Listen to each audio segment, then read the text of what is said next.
Tentang 3 orang hakim dari kalangan Bani Israel. Ada 3 hakim di kalangan Bani Israel. Lalu Allah Subhanahu Wa Taala mengutus satu malaikat untuk menguji kejujuran dan keadilan mereka. Lalu malaikat tadi mendapati seseorang yang sedang memberi minum sapinya di satu tempat air, dan di belakang sapi itu ada anak sapi yang mengikutinya. Kemudian malaikat itu memanggil anak sapi itu, dan malaikat itu menjelma menjadi seorang penunggang kuda hingga anak sapi tersebut mengikuti.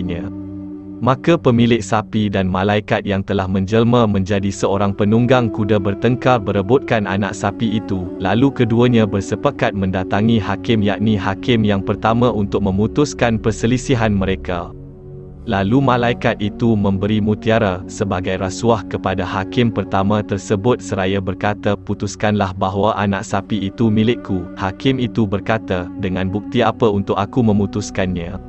Malaikat menjawab, "Lepaskanlah kuda, sapi dan anak sapi itu. Jika anak sapi itu mengikuti kudaku, maka itu menjadi bukti bahawa anak sapi itu milikku." Maka hakim yang pertama melepaskan kuda, sapi dan anak sapi itu, dan ternyata anak sapi itu mengikuti kuda tersebut. Lalu hakim memutuskan bahawa anak sapi itu adalah milik sang penunggang kuda, malaikat yang berubah rupa.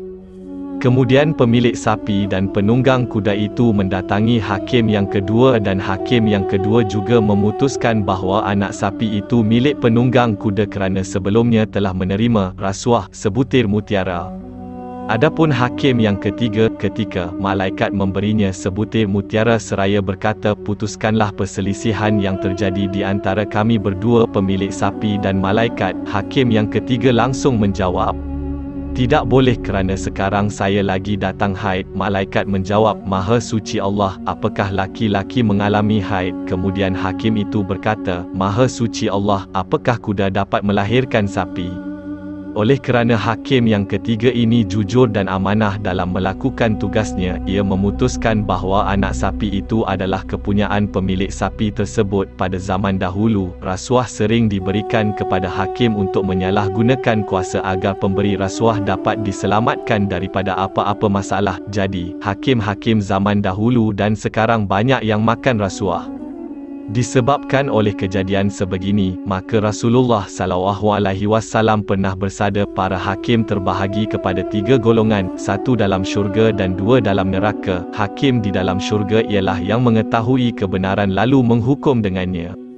Hakim mengetahui kebenaran lalu menzalimi dalam menghukum, maka dia dalam neraka. Hakim yang menghukum antara manusia dalam keadaan jahil pula, dia juga dalam neraka. Hadis riwayat Abu Daud. Kalau ada 3 hakim yang membicarakan kes, dikatakan 2 hakim akan masuk neraka dan hanya 1 hakim akan masuk syurga. Melalui gambaran hadis ini, maksudnya, jika hakim memutuskan sesuatu perkara yang tidak adil, maka mereka akan mendapat balasan yang berat. Itulah teguran kepada orang-orang zaman dulu yang suka memberi dan menerima suapan.